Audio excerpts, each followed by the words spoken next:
ಪ್ರಕೃತಿ ಮುನಿದ್ರೆ ಸರ್ವನಾಶ ಕಟ್ಟಿಟ್ಟ ಬುತ್ತಿ ಅಂತಾರೆ. ನಿಸರ್ಗ ರೊಚ್ಚಿಗೆದ್ರೆ ಮಾನವ ಅದರ ಮುಂದೆ ತೃಣಕ್ಕೆ ಸಮಾನ. ಈಗ ಇಟಲಿ ಹಾಗೂ ರಷ್ಯಾದ ಜನರಿಗೆ ಇದೇ ರೀತಿಯ ಅನುಭವವಾಗ್ತಾ ಇದೆ. ಇಟಲಿಯಲ್ಲಿ ಹ್ಯಾರಿ ಚಂಡಮಾರುತ ಜನರ ಜೀವ ಹಿಂಡ್ತಿದ್ರೆ, ಅತ್ತ ರಷ್ಯಾದಲ್ಲಿ ಭಾರೀ ಹಿಮಪಾತ ಜನರ ನಿದ್ದೆಗೆಡಿಸ್ತಿದೆ. ಹೀಗಾಗಿ ಹೊಸ ವರ್ಷದ ಆರಂಭದಲ್ಲೇ ಎರಡು ದೇಶಗಳ ಜನರಿಗೆ ದೊಡ್ಡ ಶಾಕ್ ಸಿಕ್ಕಿದೆ. ನಾರಿ ಮುನಿದರೆ ಮಾರಿ ಅನ್ನೋ ಮಾತಿದೆ. ಅದೇ ಮಾತು ಪ್ರಕೃತಿಗೂ ಕೂಡ ಅನ್ವಯವಾಗುತ್ತೆ. ಪ್ರಕೃತಿ ಅನ್ನೋದು ನೋಡೋಕೆ ಚಂದ, ಅದು ಸುಮ್ಮನಿದ್ರೆ ಮಾತ್ರ ಚಂದ. ಒಂದು ವೇಳೆ ಅದು ಮುನಿಯಿತು ಅಂದರೆ ಮಾತ್ರ ಘನಘೋರ. ಜನರನ್ನ ತನ್ನ ಮಕ್ಕಳಂತೆ ಮಡಿಲಲ್ಲಿಟ್ಟುಕೊಂಡು ಬೆಳೆಸಿದ್ದಂಥ ಅದೇ ಪ್ರಕೃತಿ ಮಾತೆಯೇ ಜನರ ಪಾಲಿಗೆ ಯಮರೂಪಿಯಾಗಿ ಬಿಡ್ತಾಳೆ. ನೂರಾರು ಜನರ ಜೀವ ಹಿಂಡುತ್ತಾಳೆ. ಮೊದಲಿಗೆ ಅಲ್ಲಲ್ಲಿ ತನ್ನ ಆಕ್ರೋಶ ಹೊರಹಾಕ್ತಾ ಇದ್ದಂಥ ಪ್ರಕೃತಿ ಈಗಂತೂ ಜಗತ್ತಿನ ಬಹುತೇಕ ಕಡೆ ತನ್ನ ಉಗ್ರಾವತಾರವನ್ನು ತೋರಿಸ್ತಾ ಇದೆ.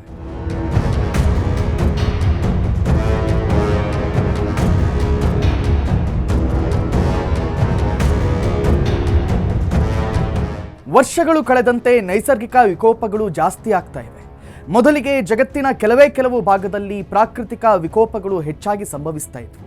ಆದ್ರೀಗ ನೈಸರ್ಗಿಕ ವಿಕೋಪಗಳಿಗೆ ಯಾವುದೇ ಸೀಮಿತ ಗಡಿಗಳು ಉಳಿದಿಲ್ಲ. ವರ್ಷಗಳು ಕಳೀತಾ ಇದ್ದಂತೆ ಜಗತ್ತಿನ ನಾನಾ ಭಾಗಗಳಲ್ಲಿ ನೈಸರ್ಗಿಕ ದುರಂತಗಳು ಹೆಚ್ಚಾಗ್ತಾ ಇವೆ. ಇಷ್ಟರವರೆಗೆ ಸುರಕ್ಷಿತ ಅಂದ್ಕೊಂಡಿದ್ದಂಥ ಜಾಗಗಳಲ್ಲಿ ಕೂಡ ಈಗ ಪ್ರಾಕೃತಿಕ ವಿಕೋಪಗಳು ಹೆಚ್ಚಾಗಿ ಸಂಭವಿಸ್ತಾ ಇವೆ. 2026ರ ಮೊದಲ ತಿಂಗಳಲ್ಲೇ ಯುರೋಪ್ನ ಅದೊಂದು ದೇಶಕ್ಕೂ ಕೂಡ ಕಂಟಕ ಎದುರಾಗಿದೆ. ಆ ದೇಶ ಯಾವುದೆಂದರೆ ಇಟಲಿ. ಇಟಲಿ ಯುರೋಪ್ ಖಂಡದ ದೇಶ. ಇದೇ ಇಟಲಿಗೀಗ ಪ್ರಕೃತಿ ಮಾತೆ ಶಾಕ್ ಕೊಟ್ಟಿದ್ದಾರೆ. 2026ರ ವರ್ಷವಾದರೂ ಕೂಡ ಚೆನ್ನಾಗಿರುತ್ತೆ ಅಂದ್ಕೊಂಡಿದ್ದಂಥ ಇಟಲಿಗೆ 2026 ಆರಂಭದಲ್ಲೇ ಆಘಾತ ಎದುರಾಗಿದೆ. ಹ್ಯಾಪಿ ನ್ಯೂ ಇಯರ್ ಅಂತಿದ್ದ ಜನ ಕೆಲವೇ ದಿನಗಳಲ್ಲಿ ಅಯ್ಯಯ್ಯೋ ಅನ್ನೋಕೆ ಶುರು ಮಾಡಿದ್ದಾರೆ. ಕಾಪಾಡು ಜೀಸಸ್ ಅಂತ ಮೊರೆ ಇಟ್ಟಿದ್ದಾರೆ. ಅಷ್ಟರ ಮಟ್ಟಿಗೆ ಬಿಳಿಯರನ್ನ ಪ್ರಕೃತಿ ಹಿಂಡಿ ಹಿಪ್ಪಿ ಮಾಡ್ತಿದೆ. ಕೆಲವರ ಮನೆ ಮಠವನ್ನೇ ಬಿಟ್ಟು ಪಲಾಯನ ಮಾಡಿದ್ದಾರೆ. ಅಷ್ಟಕ್ಕೂ ಇಟಲಿಯನ್ನ ಈ ರೀತಿ ಬೆಂಬಿಡದೆ ಕಾಡ್ತಿರೋದು ಅದೊಂದು ಚಂಡಮಾರುತ. ಅದರ ಹೆಸರು ಸ್ಟಾರ್ಮ್ ಹ್ಯಾರಿ. ಈ ಸ್ಟಾರ್ಮ್ ಹ್ಯಾರಿ ಈ ಹೆಸರನ್ನ ಕೇಳಿದ್ರೆ ಈಗ ಇಟಲಿಯನ್ನ ಕನಸಿನಲ್ಲೂ ಕೂಡ ಬೆಚ್ಚಿ ಬೀಳ್ತಿದ್ದಾರೆ. ಅಷ್ಟರ ಮಟ್ಟಿಗೆ ಇಟಲಿ ಜನರನ್ನ ಕಾಡ್ತಾ ಇದೆ ಈ ಸೈಕ್ಲೋನ್. ಇಟಲಿಯಾದ್ಯಂತ ಕಂಡು ಕೇಳರಿಯದ ಅವಾಂತರ ಸೃಷ್ಟಿಸಿದೆ ಈ ಹ್ಯಾರಿ ಚಂಡಮಾರುತದ ಅಬ್ಬರದಲ್ಲಿ ಇಟಲಿ ಕರಾವಳಿಗೆ ಸಂಪೂರ್ಣವಾಗಿ ನಲಗಿ ಹೋಗ್ತಾ ಇದೆ. ಎಲ್ಲಿ ನೋಡಿದರೂ ಕೇವಲ ಅವಾಂತರಗಳೇ ಕಣ್ಣಿಗೆ ರಾಗ್ತಾ ಇವೆ. ನಿಸರ್ಗದ ರಣಾರ್ಭಟಕ್ಕೆ ಜನ ನಲಗಿ ಹೋಗ್ತಿದ್ದಾರೆ. ಈ ಚಂಡಮಾರುತದ ಪರಿಣಾಮ ಇಟಲಿಯ ಅನೇಕ ಕಡೆ ಮುಸಲಧಾರೆಯಂತೆ ಮಳೆ ಸುರಿತಿದೆ. ಇದು ಪರಿಸ್ಥಿತಿಯನ್ನ ಮತ್ತಷ್ಟು ಬಿಗಡಾಯಿಸುತ್ತಿದೆ. ಎಲ್ಲಿ ನೋಡಿದ್ರೂ ನೀರು, ರಸ್ತೆಗಳಲ್ಲಿ, ಪಾರ್ಕ್ಗಳಲ್ಲಿ, ಮನೆಯ ಒಳಗೆ ಎಲ್ಲೆಲ್ಲೂ ನೀರು. ರಸ್ತೆಯಲ್ಲಿ ಆಳೆತ್ತರಕ್ಕೆ ನಿಂತಿರುವಂಥ ನೀರಿನಲ್ಲಿ ಸಂಚರಿಸೋಕೆ ಪರದಾಡ್ತಾ ಇರುವಂಥ ಜನ, ಕೆಲವೆಡೆ ನೀರಿನಲ್ಲಿ ಮುಳುಗಿ ಹೋಗಿರುವಂಥ ವಾಹನಗಳು, ಇನ್ನು ಕೆಲವೆಡೆ ಪ್ರವಾಹಕ್ಕೆ ಸಿಕ್ಕು ರಸ್ತೆಯ ಮೇಲೆ ತೇಲಿ ಬರ್ತಾ ಇರುವಂಥ ಕಾರ್ಗಳು, ಇಡೀ ನಗರವನ್ನೇ ಆವರಿಸಿರುವಂಥ ರಣಭೀಕರ ಪ್ರವಾಹ, ಇವೆಲ್ಲವೂ ಕೂಡ ಇಟಲಿಯ ಕರಾವಳಿಯಲ್ಲೀಗ ಕಂಡು ಬರ್ತಿರುವಂಥ ಸಾಮಾನ್ಯ ದೃಶ್ಯಗಳು. ಇದರ ಜೊತೆ ಶರವೇಗದಲ್ಲಿ ಬೀಸ್ತಾ ಇರುವಂಥ ಗಾಳಿ ಕೂಡ ಜನರ ಜೀವಕ್ಕೆ ಕಂಟಕ ತಂದಿಟ್ಟಿದೆ. ಸಾಮಾನ್ಯವಾಗಿ ಚಂಡಮಾರುತ ಅಥವಾ ಸೈಕ್ಲೋನ್ ಸಮಯದಲ್ಲಿ ಗಾಳಿಯ ವೇಗ ತೀವ್ರ ಹೆಚ್ಚಾಗಿರುತ್ತೆ. ಸೈಕ್ಲೋನ್ಗೆ ತುತ್ತಾಗಿರುವಂಥ ಪ್ರದೇಶದಲ್ಲಿ ಗಾಳಿಯ ವೇಗ ತಗ್ಗಲು ಕೆಲ ದಿನಗಳೇ ಬೇಕಾಗುತ್ತವೆ. ಈಗ ಇಟಲಿ ಕರಾವಳಿಯಲ್ಲೂ ಕೂಡ ಪರಿಸ್ಥಿತಿ ಹದಗೆಟ್ಟಿದೆ. ಸೈಕ್ಲೋನ್ ಹ್ಯಾರಿಯ ಪರಿಣಾಮ ಇಟಲಿ ಕರಾವಳಿಯಲ್ಲಿ ಗಾಳಿಯ ವೇಗ ಮಿತಿ ಮೀರಿದೆ. ಹೆಚ್ಚಾದ ಗಾಳಿಯ ವೇಗದ ಪರಿಣಾಮ ಜನ ಮನೆಯಿಂದ ಹೊರಬರೋಕ್ಕೂ ಕೂಡ ಪರದಾಡ್ತಾ ಇದ್ದಾರೆ. ಜೊತೆಗೆ ಹೆಚ್ಚಾಗಿರುವಂಥ ಗಾಳಿಯ ವೇಗದಿಂದ ಕರಾವಳಿ ಭಾಗದಲ್ಲಿ ಜನರಿಗೆ ಮತ್ತೊಂದು ಗಂಡಾಂತರ ಎದುರಾಗ್ತಾ ಇದೆ. ಅದೇನೆಂದರೆ ಆಳೆತ್ತರಕ್ಕೆ ಅಪ್ಪಳಿಸ್ತಿರುವಂಥ ಸಮುದ್ರದ ಅಲೆಗಳು. ಗಾಳಿಯ ವೇಗಕ್ಕೂ ಸಾಗರದ ಅಲೆಗಳಿಗೂ ಅವಿನಾಭಾವ ಸಂಬಂಧ. ಗಾಳಿಯ ವೇಗ ಹೆಚ್ಚಾದಂತೆಲ್ಲ ಸಮುದ್ರದ ಅಲೆಗಳ ರಭಸವು ಕೂಡ ಹೆಚ್ಚಾಗುತ್ತಾ ಹೋಗುತ್ತೆ.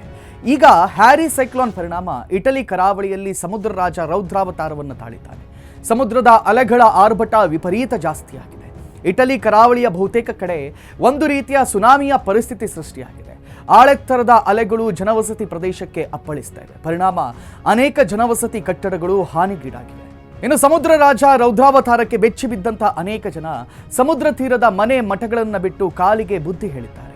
ಅಗಾಧ ಅಲೆಗಳ ವಿಡಿಯೋ ಮಾಡ್ತಿದ್ದಂಥ ಜನ ಅಲೆಗಳು ನುಗ್ಗೋದನ್ನು ಕಂಡು ಸ್ಥಳದಿಂದ ಕಾಲ್ಕೆತ್ತಿದ್ದಾರೆ. ಕರಾವಳಿ ತಟ್ಟದ ನಗರದೊಳಗೆ ಸಮುದ್ರದ ಅಲೆಗಳು ನುಗ್ಗೋದು ಇಟಲಿಯಲ್ಲಿ ಸಾಮಾನ್ಯವಾಗಿ ಕಂಡು ಬರ್ತಿರುವಂಥ ದೃಶ್ಯ. ಇದು ಭೂಗೋಳದ ಒಂದು ಬದಿಯ ಸುದ್ದಿ ಆದರೆ ಅತ್ತ ಭೂಗೋಳದ ಇನ್ನೊಂದು ತುದಿಯಲ್ಲಿ ದೇಶವೊಂದು ಕೂಡ ನಿಸರ್ಗದ ಕೆಂಗಣ್ಣಿಗೆ ಗುರಿಯಾಗಿದೆ. ಆ ದೇಶವೇ ಸದ್ಯ ಯುದ್ಧ ಪೀಡಿತವಾಗಿರುವಂತಹ ರಷ್ಯಾ. ವ್ಲಾದಿಮಿರ್ ಪುಟಿನ್ ಆಳ್ವಿಕೆಯಲ್ಲಿರುವಂತಹ ರಷ್ಯಾ ಕಳೆದ ಸುಮಾರು 4 ವರ್ಷಗಳಿಂದ ಯುದ್ಧ ಪೀಡಿತವಾಗಿ ಮಾರ್ಪಟ್ಟಿದೆ. ಫೆಬ್ರವರಿ 2022ರಲ್ಲಿ ಯುಕ್ರೇನ್ ಜೊತೆ ಆರಂಭವಾಗಿರುವಂತಹ ಯುದ್ಧ ಇನ್ನೂ ಕೂಡ ನಿಲ್ಲೋ ಲಕ್ಷಣ ಕಾಣಿಸ್ತಾ ಇಲ್ಲ. ಈ ರಷ್ಯಾ ನಾನಾ ರೀತಿಯ ಹವಾಮಾನವನ್ನ ತನ್ನಲ್ಲಿ ಹುದುಗಿಸಿಕೊಂಡಿರುವಂತಹ ದೇಶ ಉತ್ತರ ಧ್ರುವಕ್ಕೆ ಹತ್ತಿರದಲ್ಲಿರೋದ್ರಿಂದ ರಷ್ಯಾ ಸಾಮಾನ್ಯವಾಗಿ ಚಳಿಯಿಂದ ಕೂಡಿರುವಂತಹ ಪ್ರದೇಶ. ಕೆಲ ಪ್ರದೇಶಗಳಲ್ಲಿ ತಾಪಮಾನ ಶೂನ್ಯಕ್ಕಿಂತಲೂ ಕೆಳಗಿರುತ್ತೆ.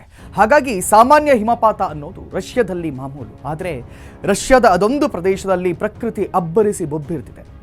ನೈಸರ್ಗಿಕ ವಿಕೋಪಕ್ಕೆ ಜನ ಕಂಗಾಲಾಗಿದ್ದಾರೆ. ಈಗ ನಿಸರ್ಗದ ಕೋಪಕ್ಕೆ ತುತ್ತಾಗಿರೋ ರಷ್ಯಾದ ಭಾಗ ಕಮ್ಚಟ್ಕಾ ಪ್ರದೇಶ. ಹಿಮ ಹಿಮ ಹಿಮ. ರಷ್ಯಾದ ಕಮ್ಚಟ್ಕಾ ಪ್ರದೇಶದಲ್ಲಿ ಈಗ ಎಲ್ಲಿ ನೋಡಿದ್ರೂ ಕಾಣ್ತಿರುವುದು ಕೇವಲ ಹಿಮ ಮಾತ್ರ. ರಾತ್ರೋರಾತ್ರಿ ಈ ಪ್ರದೇಶದಲ್ಲಿ ಹವಾಮಾನ ಬದಲಾಗಿದೆ. ರಾತ್ರಿ ಕಳೆದು ಬೆಳಗಾಗುವಷ್ಟರಲ್ಲಿ ಕಟ್ಟಡಗಳ ಮಹಡಿಗಳೇ ಮುಳುಗಿ ಹೋಗುವಷ್ಟು ಮಟ್ಟಿನ ಹಿಮ ಸೋರ್ತಿದೆ. ರಷ್ಯಾದ ಪೂರ್ವ ಕುಮಟ್ಕಾ ದ್ವೀಪದಲ್ಲಿ ಕೇವಲ 24 ಗಂಟೆಯಲ್ಲಿ ದಾಖಲೆಯ ಹಿಮಪಾತವಾಗಿದೆ. ದೊಡ್ಡ ಅಪಾರ್ಟ್ಮೆಂಟ್ನ 4ನೇ ಮಹಡಿಯಷ್ಟು ಎತ್ತರಕ್ಕೆ ಹಿಮ ತುಂಬಿರೋದು ದಾಖಲೆ ಪ್ರಮಾಣದ ಹಿಮಪಾತಕ್ಕೆ ಸಾಕ್ಷಿಯಾಗಿದೆ. ಇನ್ನು ಈ ಕಾರಣದಿಂದ ನಗರದಲ್ಲಿ ತುರ್ತು ಪರಿಸ್ಥಿತಿ ಘೋಷಿಸಲಾಗಿದೆ. ಸದ್ಯ ಜನರ ಮನೆಯಿಂದ ಹೊರಬರಲಾಗದೆ ಸ್ಥಿತಿ ಇದ್ದು ಇದೇ ಪ್ರಮಾಣದಲ್ಲಿ ಹಿಮಪಾತ ಮುಂದುವರೆದರೆ ಮತ್ತಷ್ಟು ಸಮಸ್ಯೆ ಕಟ್ಟಿಟ್ಟ ಬುತ್ತಿ ಎನ್ನಲಾಗ್ತಾ ಇದೆ. ಓಕೋಡ್ ಸಮುದ್ರದಲ್ಲಿ ರೂಪುಗೊಂಡಂತಹ ಕಡಿಮೆ ಒತ್ತಡ ಪ್ರದೇಶ ಕಮ್ಚಟ್ಕಾ ಮತ್ತು ರಷ್ಯಾದ ಇತರ ಪೂರ್ವ ಪ್ರದೇಶಗಳಲ್ಲಿ ಬಲವಾದ ಗಾಳಿ ಮತ್ತು ದಾಖಲೆಯ ಹಿಮಪಾತಕ್ಕೆ ಕಾರಣವಾಗಿದೆ ಎನ್ನಲಾಗ್ತಾ ಇದೆ. ಸದ್ಯ ರಸ್ತೆ ಸೇರಿದಂತೆ ಅಗಾಧ ಹಿಮ ಬಿದ್ದಿರುವಂತಹ ಪ್ರದೇಶವನ್ನ ತೆರವುಗೊಳಿಸೋಕೆ ರಕ್ಷಣಾ ಸಿಬ್ಬಂದಿ ಪರದಾಡ್ತಾ ಇದ್ದಾರೆ. ಪ್ರತಿ ವರ್ಷವೂ ಕೂಡ ರಷ್ಯಾದ ಕಮ್ಚಟ್ಕಾ ಭಾಗದಲ್ಲಿ ಸುಮಾರು 10 ಅಡಿ ಹಿಮಪಾತವಾಗುವುದು ಸಾಮಾನ್ಯ. ಆದರೆ ಈ ವರ್ಷ ಬರೋಬ್ಬರಿ 40 ಅಡಿಗಳಷ್ಟು ಹಿಮ ಬಿದ್ದಿದೆ ಅಂತ ವರದಿಯಾಗಿದೆ. ಹಲವಾರು ದಿನಗಳಿಂದ ನಿರಂತರವಾಗಿ ಭಾರೀ ಹಿಮಪಾತ ಮತ್ತು ಬಲವಾದ ಗಾಳಿ ಬೀಸ್ತಾ ಇದ್ದು ಕಮ್ಚಟ್ಕಾದಲ್ಲಿ ಜನಜೀವನ ಬಹುತೇಕ ಸ್ಥಗಿತಗೊಂಡಿದೆ. ರಾಜಧಾನಿಯಲ್ಲಿ ಶಾಲೆಗಳಿಗೆ ರಜೆ ಘೋಷಿಸಲಾಗಿದ್ದು ಸಾರಿಗೆ ವ್ಯವಸ್ಥೆ ಇಲ್ಲದೆ ಜನ ತೊಂದರೆಗೆ ಸಿಲುಕಿದ್ದಾರೆ. ನಗರದಲ್ಲಿನ ಅಂಗಡಿಗಳು, ಮನೆಗಳು, ವಾಹನಗಳು ಹೀಗೆ ಎಲ್ಲವೂ ಕೂಡ ಹಿಮದಡಿ ಮುಚ್ಚಿ ಹೋಗಿದೆ. ಜನರು ತಮ್ಮ ವಾಹನಗಳನ್ನು ಹಿಮದಿಂದ ಹೊರತೆಗೆಯೋಕೆ ಹರಸಾಹಸವನ್ನು ಪಡ್ತಾ ಇರೋದು ಸಾಮಾನ್ಯ ದೃಶ್ಯವಾಗಿದೆ. ಇದರ ನಡುವೆ ಹವಾಮಾನ ಇಲಾಖೆ ಇನ್ನೂ ಕೆಲ ಜಿಲ್ಲೆಗಳಿಗೆ ಭಾರೀ ಹಿಮಪಾತ ಎಚ್ಚರಿಕೆಯನ್ನು ನೀಡಿದೆ. ಜೊತೆಗೆ ಹಿಮಪಾತವಾಗುವಂಥ ಪ್ರದೇಶಗಳಲ್ಲಿ ತಾಪಮಾನ 0ಯಿಂದ 2 ಡಿಗ್ರಿ ಸೆಲ್ಸಿಯಸ್ ಇರಲಿದೆ ಅನ್ನೋ ವಾರ್ನಿಂಗ್ ಕೂಡ ನೀಡಿದೆ. ಒಟ್ಟಿನಲ್ಲಿ ರಷ್ಯಾದ ಕಮ್ಚಟ್ಕಾ ಪ್ರದೇಶದಲ್ಲಿ ಆಗಿರೋದನ್ನ ಕಂಡು ಕೇಳರಿಯದಂಥ ಹಿಮಪಾತ ನಿಸರ್ಗ ಯಾವಾಗ ಎಲ್ಲಿ ಬೇಕಾದರೂ ಮುನಿಯಬಹುದು ಅನ್ನೋದಕ್ಕೆ ದೊಡ್ಡ ಸಾಕ್ಷಿ ಅಂತಾನೆ ಹೇಳ್ಬೋದು. ಒಂದೆಡೆ ಇಟಲಿಯಲ್ಲಿ ಸೈಕ್ಲೋನ್ ಹ್ಯಾರಿಯ ಆರ್ಭಟದಿಂದ ಪ್ರವಾಹ, ಸಮುದ್ರ ಆರ್ಭಟ ಹೆಚ್ಚಾಗ್ತಾ ಇದ್ರೆ ಅತ್ತ ರಣಭೀಕರ ಹಿಮಪಾತಕ್ಕೆ ರಷ್ಯಾದ ಕಮ್ಚಟ್ಕಾ ಪ್ರದೇಶ ನಲುಗಿ ಹೋಗಿದೆ. ಇವೆರಡೂ ಕೂಡ ನಿಸರ್ಗದ ಆಕ್ರೋಶದ ವಿಭಿನ್ನ ಪ್ರಕ್ರಿಯೆಗಳು ಅಷ್ಟೇ.